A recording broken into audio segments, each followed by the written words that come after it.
Hello friends, welcome to Alnoor learning Urdu through Telugu ద్వారా ఉర్దూ నేర్చుకోవటం lesson number 30. అహంకారం అంటే గరూర్ లేదా ఘమండ్ అనే రెండు పదాలతో మనం సూచిస్తాం. ఇప్పుడు వీటిని వాక్యాల్లో ఏ విధంగా వాడతారో చూద్దాం. అతనికి చాలా అహంకారం అని మనం సాధారణంగా ఎవరి గురించైనా ఒక కామెంట్ చేస్తూ ఉంటాం. దాన్ని ఉర్దూలో ఏమంటారంటే ఉస్కో బహుత్ గురూర్ హై అని కూడా అనొచ్చు, లేదా ఉస్కో బహుత్ ఘమండ్ హై అని కూడా అనొచ్చు. అతనికి చాలా అహంకారం అని చెప్పడానికి. ఆమెకు అన్న కూడా అలాగే ఉంటుంది, ఉస్కో అని అనొచ్చు. వారికి చాలా అహంకారం అంటే ఉన్కో అంటాం.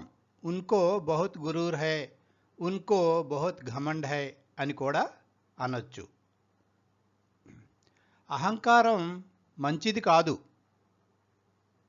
అనే నానుడి ఉందనుకోండి, దాన్ని ఉర్దూలో ఏమంటారంటే గరూర్ అచ్చా నహీ హై అని కూడా అనొచ్చు, లేదా ఘమండ్ అచ్చా నహీ హై అని కూడా అనొచ్చు. అహంకారం ప్రదర్శించకు అని ఎవరినన్నా మనం అంటాం అనుకోండి, దాన్ని ఉర్దూలో ఏమంటారు? గరూర్ మత్ కరో అని కూడా అనొచ్చు, ఘమండ్ మత్ కర్ అని కూడా అనొచ్చు. కరో అని కూడా అనొచ్చు చివర. మత్ కరో చెయ్యొద్దు, ప్రదర్శించుకో, చూపించుకో. గరూర్ మత్ కరో, ఘమండ్ మత్ కరో అని కూడా అనొచ్చు. ప్రయత్నం గురించి. ప్రయత్నం అంటే ఏంటి? ఉర్దూలోని కోషిష్ అంటారు. ప్రయత్నం అనే పదానికి కోషిష్ అని ఉర్దూలో అంటారు. దాన్ని వాక్యాల్లో ఏ విధంగా వాడతారో ఇప్పుడు చూద్దాం. అతను ఉర్దూ మాట్లాడడానికి ప్రయత్నిస్తున్నాడు అని ఉందనుకోండి, దాన్ని ఉర్దూలో ఏమంటారంటే ఉస్నే ఉర్దూ బోల్నేకి కోషిష్ కర్ రహా హై. ఉర్దూ బోల్నేకి, ఉస్నే అంటే అతను, ఉర్దూ బోల్నేకి ఉర్దూ చెప్పడానికి, ఉర్దూ మాట్లాడటానికి, కోషిష్ ప్రయత్నం, కర్ రహా హై చేస్తున్నాడు, ప్రయత్నం చేస్తున్నాడు. ఉస్నే ఉర్దూ బోల్నేకి కోషిష్ కర్ రహా హై, అతను ఉర్దూ మాట్లాడటానికి ప్రయత్నిస్తున్నాడు అంటాం. అదే ఆమె పాట పాడటానికి ప్రయత్నిస్తుంది అని ఉందనుకోండి, దాన్ని ఉర్దూలో ఏమంటారంటే ఉస్నే గానా గానేకి కోషిష్ కర్ రహా హై. కర్ రహా హై అంటే అతను పాట పాడటానికి ప్రయత్నిస్తున్నాడు అని వస్తుంది. కర్ రహీ హై అంటే ఆమె పాట పాడటానికి ప్రయత్నిస్తుంది. ఉస్నే అంటే ఆమె, ఇక్కడ ఆమె కానీ అతను కానీ వస్తుంది. గానా అంటే పాట, గానేకి అంటే పాడటానికి, కోషిష్ అంటే ప్రయత్నం, కర్ రహీ హై అంటే చేస్తుంది అని ఫీమేల్ కాబట్టి చేస్తుంది అని వస్తుంది. అదే మగాడైతే అతను పాట పాడటానికి ప్రయత్నిస్తున్నాడు అని ఉన్నదనుకోండి, దాన్ని ఉస్నే గానా గానేకి కోషిష్ కర్ రహా హై అంటాం. కర్ రహా హై అంటాం. ఆడపిల్ల కాబట్టి ఇక్కడ కర్ రహీ హై అని అంటాం. నేను అన్నం వండటానికి ప్రయత్నిస్తాను, నాకు వండటం రాదు, నేను అన్నం వండటానికి ప్రయత్నిస్తాను అని చెప్తున్నాం అనుకోండి, దాన్ని ఉర్దూలో ఏ విధంగా అంటారంటే మై ఖానా బనానేకి కోషిష్ కరుంగా. మై అంటే నేను, ఖానా అంటే అన్నం, బనానేకి అంటే వండటానికి, కోషిష్ అంటే ప్రయత్నం, కరుంగా అంటే చేస్తాను. నేను అన్నం వండటానికి ప్రయత్నిస్తాను అంటే మై ఖానా బనానేకి కోషిష్ కరుంగా అంటున్నాను. అదే ఆడపిల్ల అయితే కోషిష్ కరుంగి అంటుంది. ఓకే. పంచుకోవటం లేదా బాంట్లేనా. బాంట్లేనా అంటే పంచుకోవటం. దీన్ని వాక్యంలో ఏ విధంగా వాడతారంటే, మీరందరూ పంచుకోండి అని అన్నామనుకోండి, దాన్ని ఉర్దూలో ఆప్ సబ్ బాంట్ లేనా, నైతో ఆప్ సబ్ బాంట్ లీజియే, ఆప్ సబ్ బాంట్లో అని ఏ విధంగా అయినా సరే మనం అనొచ్చు. ఆప్ సబ్ అంటే మీరందరూ, ఆప్ అంటే మీరు, సబ్ అంటే అందరూ, మీరందరూ బాంట్ లేనా పంచుకోవాలి, పంచుకోండి అని చెప్తున్నాం. బాంట్లో అని కూడా అనొచ్చు, అంటే పంచుకోండి అని అర్థం వస్తుంది. బాంట్ లీజియే పంచుకోండి అని గౌరవంగా చెప్తున్నాం. అలాగే మేమందరం పంచుకుంటాము అని అన్నారనుకోండి, హమ్ సబ్ బాంట్ లేంగే అంటారు.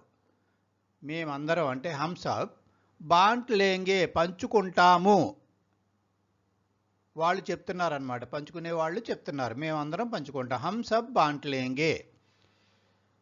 పిల్లలందరికీ చాక్లెట్లు పంచి పెట్టాము అని అన్నారనుకోండి, దాన్ని ఉర్దూలో ఏమంటారు, బచ్చోంకో చాక్లెట్స్ బాంటే థే, బాంటే థే పంచిపెట్టాము, బచ్చోంకో అంటే పిల్లలకి చాక్లెట్లు, బాంటే థే పంచిపెట్టాము అని వస్తుందన్నమాట.